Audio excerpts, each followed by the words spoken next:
Namaste, Fist Pump Angus here, and today we're going to do the Freet Pace versus the Vivobarefoot Geoknit. Maybe it's Geoknit Court, maybe it's not. I think it's Geoknit. I haven't done a review video on these because I think there's quite a few of these review videos out there, so I'd rather just compare it to the Freet shoes to see what people are thinking. Normally when I review Vivobarefoots, I am super harsh and super mean on Vivobarefoots just because I think they're a really expensive shoe. Yes, they look awesome. Their fit isn't quite perfect for my foot. I have a wide short foot where some people have a kind of narrower long foot, which I think really suits the Vivobarefoots. I do get plenty of wiggle room in these, and as far as Vivobarefoots goes, this is the best pair of Vivobarefoots I've ever had. So let's just quick rundown. So they got this kind of knit, they got this kind of plasticky round bit. Their sole on these are really cool. I like these. Normally Vivo are like, oh, our shoes are really flexible, and they're not. Their sole is actually just really hard, but these ones are super flexible. So Vivo have totally kicked ass with these. Vivo logo there looks cool. You got a red removable insole on there, which is like super light, and it's this, oh, let me take it out. It's a kind of recycled material, which I think is super badass. Fit wise, these fit great. These are absolutely lovely. I have zero complaints with these as an overall shoe, but comparing these to the Freet Flex, as you can see, they're kind of similar shoe. There is no holds bar in looks. I mean, these are a nice plain shoe, but these just look kind of badass. Vivo just knock out of the park with their designs.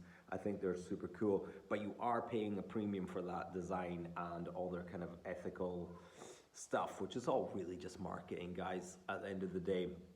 These are around about 130, and I think these are about 75 quid. I have a discount on these, and I might have a discount on these. Check out the description box. When I edit and update the video, I will see what I have for you guys. Fit wise, these are both exactly the same width. These are just wider in the toe box for me, and it allows my pinky to have a little bit of breathing room, which I like. And these are the best fitting Vivobarefoots I think I've had. And I give them a 9 out of 10, and I give these a 10 out of 10. It's super close. Tongue wise, Vivobarefoot sometimes annoy the shit out of me with the tongue, and they do again with this one, because this tongue, I don't know if you can see that. Let's see if we can see that. It curls round a little bit, which is a bit annoying. You got kind of every now and then, if it was just had like a little stitch to hold it into the side or something, that would be cool. So you just have to be careful when you put your foot in it, or don't be lazy and actually tie your laces each time. As you can see, it is wide here, but this just narrows so quickly, where I don't think this one does in the same way. It just stays wide a little bit longer, and it's just a bit sharper. This just comes in at a sharper edge, while this stays wide a little bit. Sole to sole, really similar-ish soles. There's not too much give, apart from you got a cool wee logo in there. And again, you're paying for those premium features on the Vivobarefoots. Shoe to shoe, cycling. I do a lot of cycling on the Concept 2 bike. These from past experience, or this sole from past experience, it's a softer rubber and it gets chewed up, and then little bits come off it on the pedal. So these aren't great on the pedal, where these I've done a bunch of cycling, and apart from my just weighting down here, and that's not cycling, that's just through walking, these are absolutely fine. So these win in that regard. Running in both of these is absolutely fine. I mean, they're both really great to run in. I just grab whichever one I fancy wearing for the day.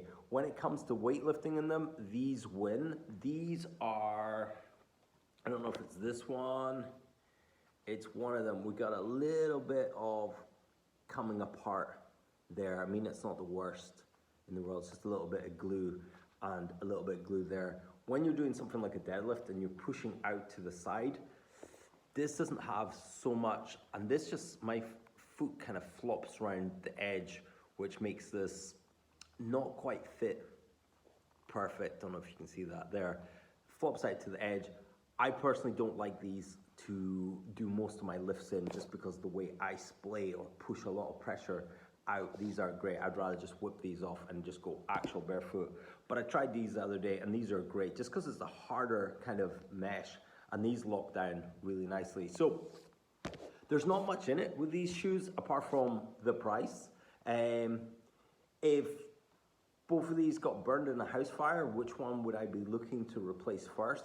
I think that's a really hard juggle, and that would really just depend on the mood on the day. I really like these shoes. They're really comparable shoes. It's just, are you willing to spend a little bit more for a little bit cooler style? And does your foot style fit into Vivobarefoots better than these?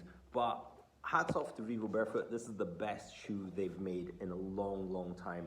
I'm really, really liking this shoe because I normally just always get really disappointed with Vivobarefoots for how cool they are and what they're kind of doing for the barefoot community. They're really putting a lot in. They're really advertising the barefoot community. So I love these. I love the look. I love the style. But fit-wise and comparability-wise, I mean, the Freets always fit my foot better, so maybe that would be something. If I could only have one shoe, it would be these. If I could have two shoes, this would definitely be on my list. I really like this shoe. It's a good everything shoe. Actually, in saying that, because of the cycling, it probably would be these. See, I'm so undecisive on these shoes. I don't have a direct answer for you. I love both of these shoes. I think they're both a great shoe. They both do a very, very similar job. These are better for lifting in. These are better for cycling in. They're both as equally good at running and running in. The fit in these is just marginally better than these, but well done Vivobarefoot for actually coming to the promise of a really amazing barefoot shoe. Plus it's so light and frothy. In the winter, of course, these are a lot